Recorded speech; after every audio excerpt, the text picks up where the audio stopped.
Derby Litchurch Lane, one of the UK's most known railway sites, it's had a 180-year history, so let's start at the beginning, in the 1840s.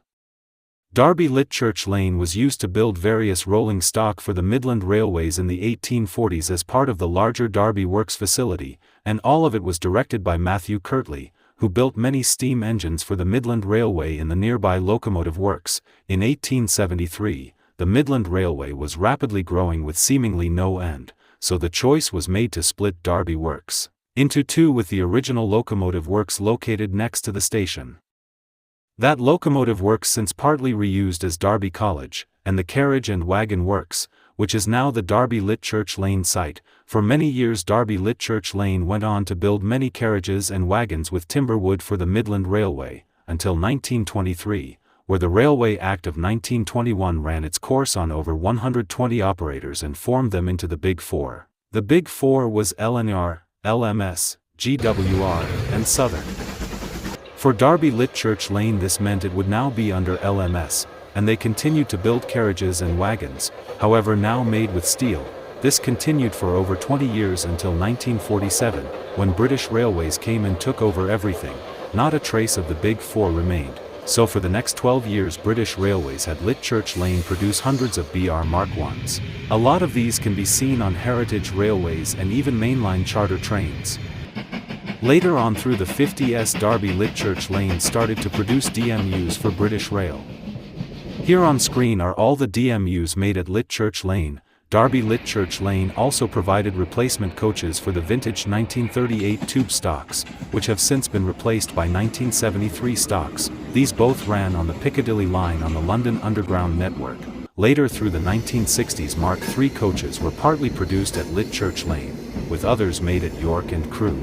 These were inevitably used on the Intercity 125 sets and some long-distance passenger services, with DMU production being left alone for now. This went on to be the case throughout the 1970s.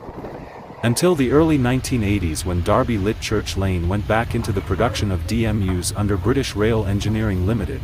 They made modern and well-known DMUs such as the Class 150 and Class 158. British Rail Engineering Limited continued production of these units until 1992. Now, not many people know this, but ABB Transportation ran at Litchurch Lane for 3 years. They continued the contracts to build the DMUs at Litchurch Lane. They also went on to lay out plans for the Class 170 and Electrostar fleet, which continues into the Adtrans and Bombardier era. Adtrans began work in 1996 at Litchurch. They built the Class 170 and the 171 and 172, which work with their respective operators. They also built what some consider to be the electric Class 170, and that is of course the Class 357, which runs with C2C, as you can see. These look nearly identical to the 170, but the biggest difference is the 357 runs via a pantograph and the 170 uses a diesel-powered engine. Bombardier took over the works in 2001 and built the entire Electrostar family we know today. Fun fact, a Class 170 and 387, both built at Litchurch Lane as aforementioned, were scheduled for the Rail 200 event The Greatest Gathering, but neither showed up. But then, in 2015 the new era of metro commuter trains arrived.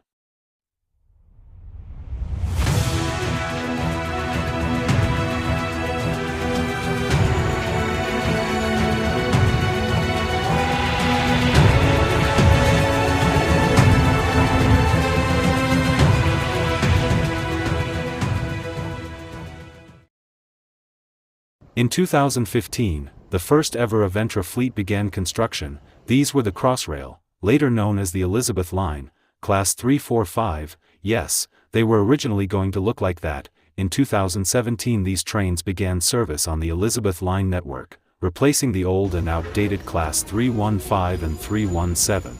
Due to the success of these new trains, TfL ordered Class 710s for the London Overground, and then Greater Anglia replaced their 317s, 321s, and 360s with Class 720 Aventras.